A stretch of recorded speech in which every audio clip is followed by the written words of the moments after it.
The cane came faster than anyone expected. It cut the air with a sharp whistle, aimed squarely at the side of the guard's head.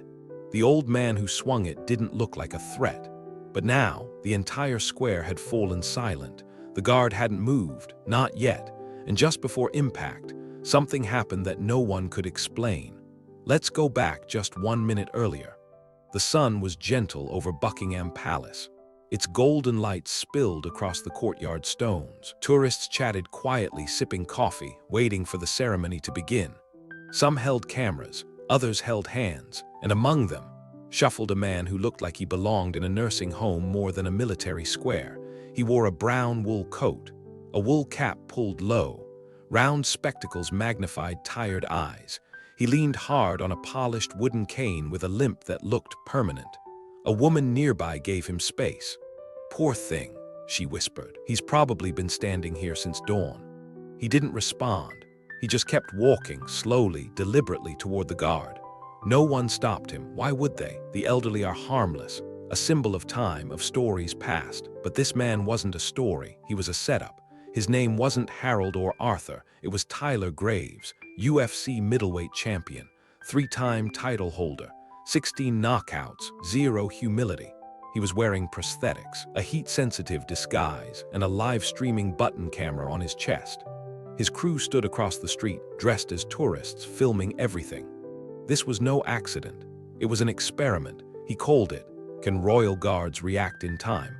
The idea: test the limits of British military decorum by disguising himself as an old man and launching a sudden attack on an unsuspecting guard. He told his followers it was harmless.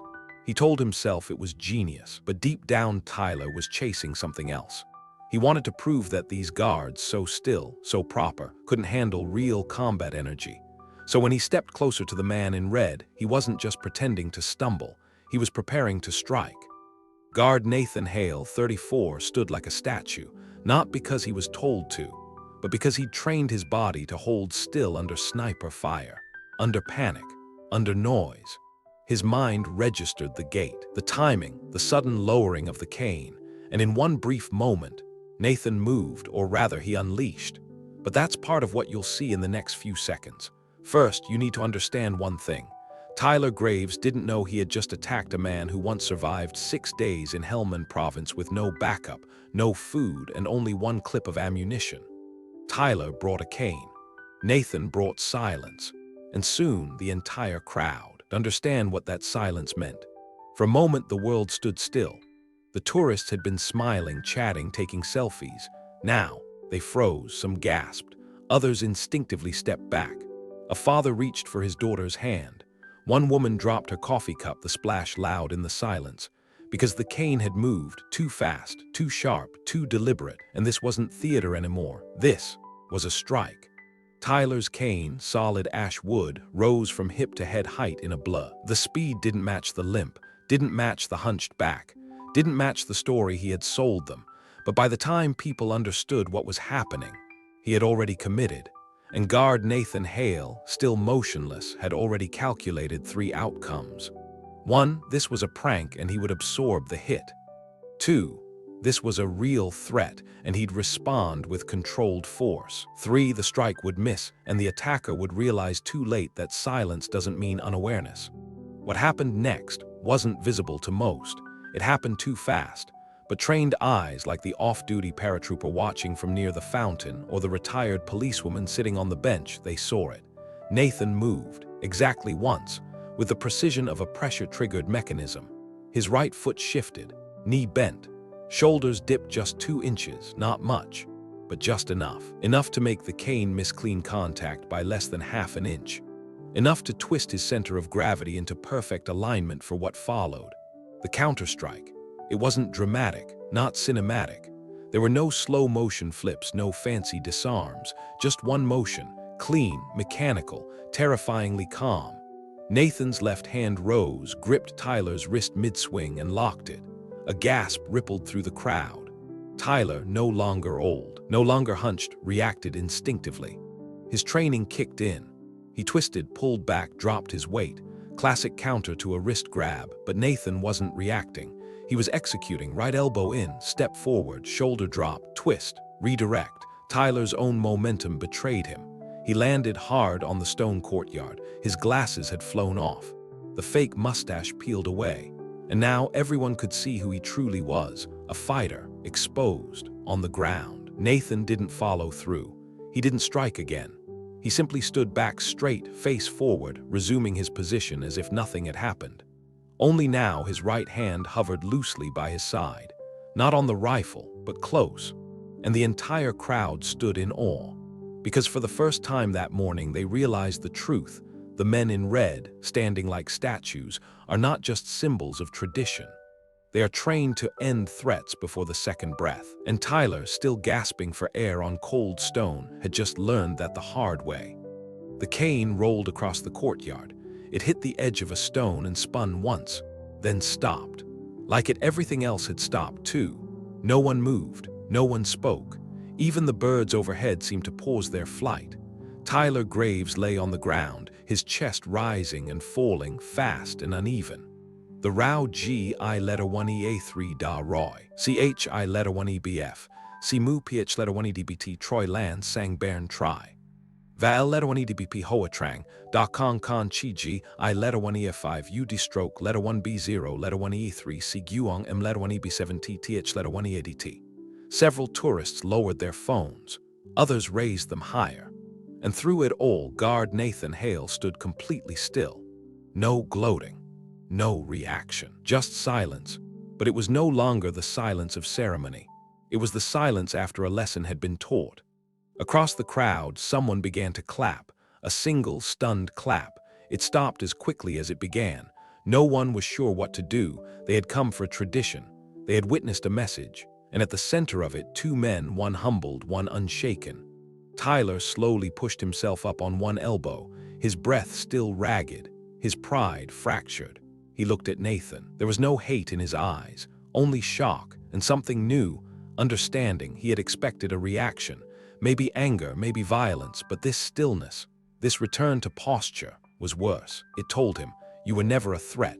It told him, you don't even deserve a second move. And it echoed louder than any punch ever thrown in the octagon. A pair of palace security officers broke through the crowd. Their radios crackled, boots crisp against the stones. One knelt beside Tyler. The other approached Nathan, speaking softly into a microphone on his shoulder. Nathan gave no sign of acknowledgement. His eyes remained fixed ahead, his breath calm, his hands precisely positioned, just like they had trained him to be. But under the surface, his blood was warm, not from adrenaline, from control. A teenage boy whispered to his father, "Is he going to be arrested?"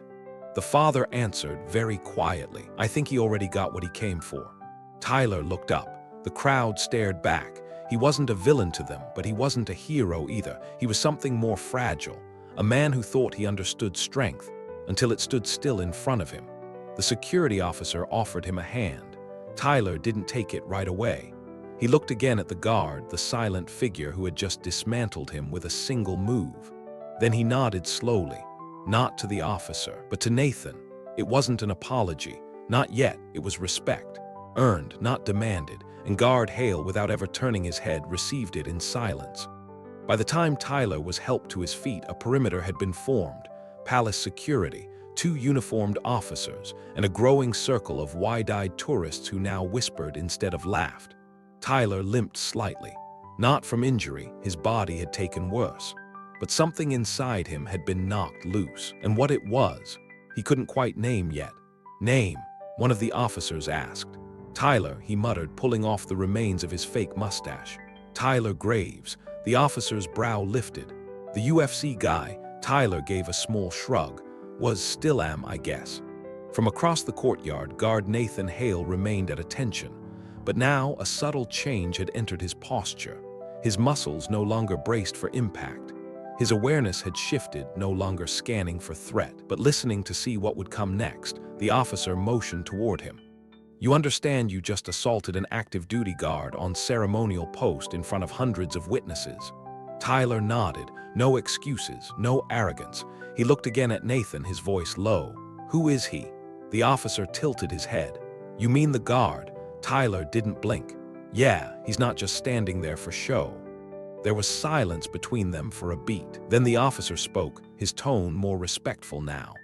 Sergeant Nathan Hale, 14 years in, Special Forces, deployed 6 times, decorated for valor in Syria, one of the best we have. Tyler's jaw tightened, he looked away.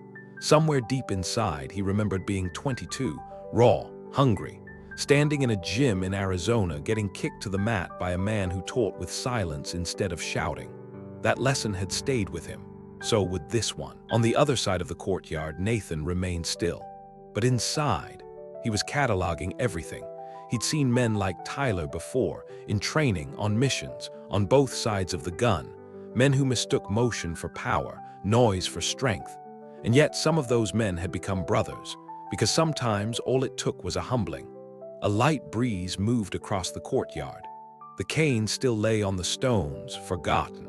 Its handle pointed toward Nathan, as if offering an apology of its own. Tourists began to move again quietly.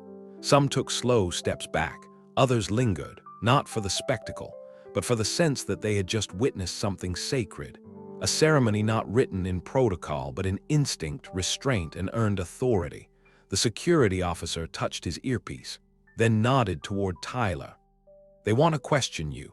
You'll be processed, but you won't be cuffed if you walk with us peacefully." Tyler let out a breath. He glanced one last time at the silent figure in red. "I just want a word with him before I go." The officer considered. After his shift, maybe. Tyler nodded. "Fair." And just like that, the square began to settle. But beneath that surface calm lay a deeper ripple. A question. Who trains a man to stay that still under that kind of pressure? And the more important question, what kind of life teaches him to use silence as a shield sharper than any weapon? The guardroom was quiet, not sterile like a hospital, not warm like a living room, just neutral, functional, 2 chairs, a water cooler humming softly, a laminated chart on the wall outlining protocol for civilian escalation. Nathan sat alone. His cap was off, uniform perfect. A faint line of red along his right temple, where the cane had grazed him. He didn't flinch when it hit. He didn't blink, and now he still hadn't. A young military physician entered, a tablet in one hand. "Permission to assess the injury, Sergeant Hale." Nathan nodded once. The doctor dabbed gently at the mark. Surface contact only, minimal bruising, perfect angle shift rolled with it just in time. Nathan said nothing. The physician smiled faintly. "I take it the cane never had a chance." Still nothing. That too, art of training. Meanwhile, across the courtyard, Tyler sat in a waiting room flanked by 2 security staff. His jacket was gone. He looked smaller without it, not physically, but spiritually. He rubbed his wrist, still sore from the lock Nathan had applied with almost surgical precision. He wasn't angry, he was curious. And for the first time in years, he was quiet. One of the officers looked over. "He's not what you expected, is he?" Tyler shook his head slowly. "I've fought world champions. They twitch when you fake left. That guy didn't even blink." Back in the guardroom, the physician finished cleaning the cut. "Anything else you need?" Nathan finally spoke, his voice low, measured. "Permission to resume post." The doctor studied his face. "You're sure?" "Yes, sir." "All right, dismissed." Nathan stood, checked his buttons, checked his breathing, checked his balance. Not just part of the routine, part of the ritual. Outside, Colonel Barrett approached the scene. A man of 50, sharp eyes under a soft brim hat, bearing the quiet confidence of one who'd commanded under fire. He met the palace security lead with a firm handshake. "Situation?" Barrett asked. "Contained, no serious injury. Civilian identified, famous fighter apparently." Barrett nodded. His gaze drifted to Nathan, now reassuming position at his post. Did he respond appropriately? The officer gave a half smile. "By the book, no more, no less." Barrett's eyes lingered a moment longer, then he always does. Inside the holding room, Tyler tapped his fingers once against the chair, then stopped. He wasn't used to waiting, he wasn't used to silence, and he definitely wasn't used to being the one who needed to understand. He leaned forward. "Is he allowed to fight back?" he asked. One of the security officers raised an eyebrow. "Only under very strict conditions." Tyler blinked. He didn't even hesitate. "No," the officer said quietly. "He didn't." Then added, because that wasn't instinct, that was permission. The door opened with a muted click, not dramatic, not theatrical, just precise. Nathan Hale stepped inside, still in uniform, still straight-backed, still wearing the calm that rattled even seasoned fighters. Tyler stood up immediately. It wasn't out of fear, it was instinct. The kind you learn when you realize you're no longer the most dangerous man in the room. The security officer stepped aside. "I'll give you a minute," he said quietly and closed the door behind them. Silence filled the space. Nathan didn't sit. He didn't speak. Tyler broke the quiet first, his voice lower than usual. No camera, no audience, no angle to play. "I didn't expect you to move that fast," he said. Nathan said nothing. I've fought guys who made the Olympics. They flinch. They move, you didn't. Still nothing." Tyler exhaled. "I thought this was just theater, man, standing still looking mean. You thought wrong," Nathan interrupted. His voice was steady, flat, without pride, without resentment, just fact. Tyler swallowed. "Yeah, I see that now." He looked down at his hands, the same hands that had signed gloves, shaken sponsors, and knocked out world-ranked opponents. They didn't feel like weapons anymore. They felt small. "You didn't hesitate," Tyler said again. Nathan's eyes didn't move. "There was nothing to hesitate about." "But I could've," Tyler started. "You didn't," Nathan cut in. "And if you had, I still would have moved the same way." Tyler nodded slowly. "Because that's what they taught you." Nathan's eyes narrowed slightly. "No, because that's what I practiced until it became who I am." For a moment, neither spoke. The room held something rare, mutual recognition. Two men who had trained in different ways, under different systems, for different outcomes, but both understood the weight of a decision made in milliseconds. "I used to think strength was about impact," Tyler said, "about how hard you hit." He looked up. "But you hit with silence, with stillness." Nathan said nothing, but a small shift in his eyes suggested the message had landed. "I came here to make a viral video," Tyler added, "to test a symbol, to shake something unshakable." He paused. "But I didn't just hit a guard. I hit a wall that didn't move because it didn't need to."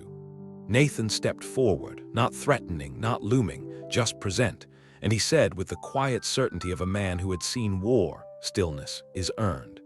Then turned and walked out, leaving Tyler with the sound of his own breath and the weight of a lesson that would never leave him.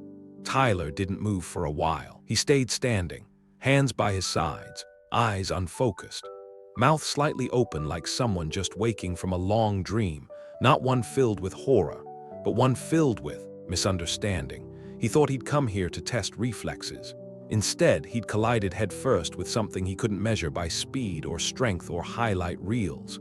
He hadn't just hit a man. He had struck something older, deeper, and far more disciplined than any opponent he'd ever faced. Outside, the courtyard had settled. The usual rhythm had returned. Tourists taking photos, children pointing, phones up, voices low, but something had shifted. The crowd no longer stared at the guards with casual amusement or shallow curiosity. Now they watched with respect, real respect, the kind earned through silence, not display. Colonel Barrett stood off to the side, watching Nathan from a distance.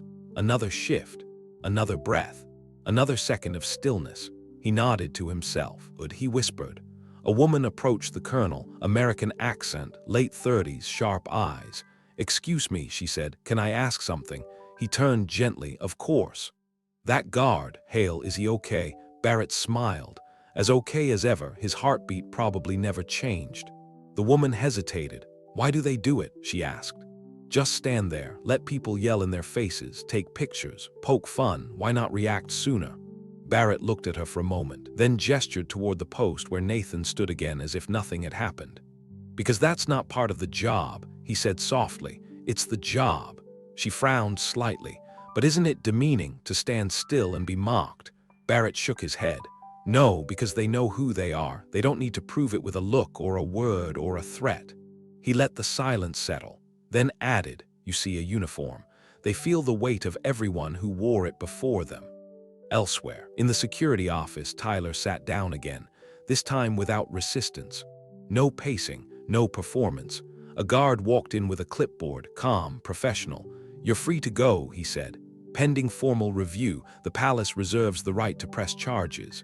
Tyler nodded. I understand. He stood slowly, turned toward the door, then paused. Can I ask one more question? The guard tilted his head. Sure. Do they all train like that? The guard smiled faintly. They train for war, he said. Ceremony is just what the public gets to see. As Tyler stepped outside, the sun hit his face. The same sun he had walked under earlier that morning, but everything had changed. The square, the silence, him. He passed a young boy holding a toy sword. The boy looked up and whispered to his father, "Daddy, can I be like that guard someday?" The father smiled. "You can try, son, but it takes more than standing still. It takes never moving unless it truly matters." The next morning, Buckingham Palace looked the same. Same gray stones, same black railings, same slow waves of tourists drifting in and out like the tide.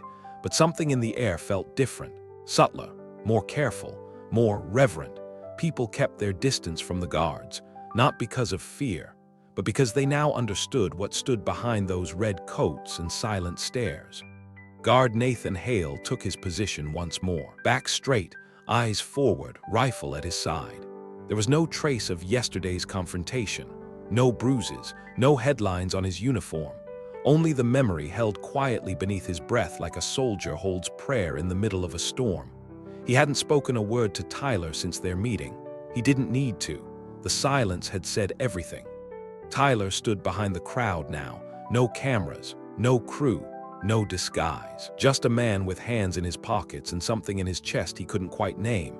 Not shame. Not pride, just a new shape to the space inside him where ego used to sit. He watched Nathan for a while, no movement, no reaction. Then as the guard slowly turned during the rotation drill, their eyes met for the briefest moment. No nod, no smile, but something passed between them, recognition, and perhaps just the faintest spark of mutual respect. Then the formation turned again, and Nathan disappeared into stillness. Later that week, Tyler appeared on a podcast. The host expected the usual bravado, but instead, Tyler said something no one had ever heard from him before. "I got beat by a guy who never threw a punch, and it was the cleanest loss I've ever had." The host laughed nervously. "But you're not talking about a fight, are you?" Tyler shook his head. "No, I'm talking about a man who stood so still it made the whole world realize how little most of us really know about discipline." At the palace, Colonel Barrett watched a new group of guards take position. He didn't say anything, just observed. Then to the young officer beside him, he murmured, "You know what makes these men different?" The officer raised an eyebrow. "The boots, the rifle." Barrett smiled softly. "No, it's the silence, because silence only speaks when it has nothing left to prove." That evening, Nathan returned to the barracks, removed his jacket, cleaned his rifle, hung up his cap. Another day, another post, but something lingered, the echo of a moment where discipline stood taller than force. And somewhere, in a quiet gym in California, Tyler Graves rewound the security footage not to relive his embarrassment, but to study it, frame by frame. The moment's stillness became power. The moment's ceremony became something more. What would you have done in Tyler's place? Would you have seen past the uniform to recognize the soldier beneath? Or would you, like so many, have mistaken silence for weakness? Let us know in the comments below. And if this story made you think twice about the men who stand without flinching, give it a like and subscribe for more stories where symbols come alive. We'll see you tomorrow, same time, same place, and maybe just a little wiser.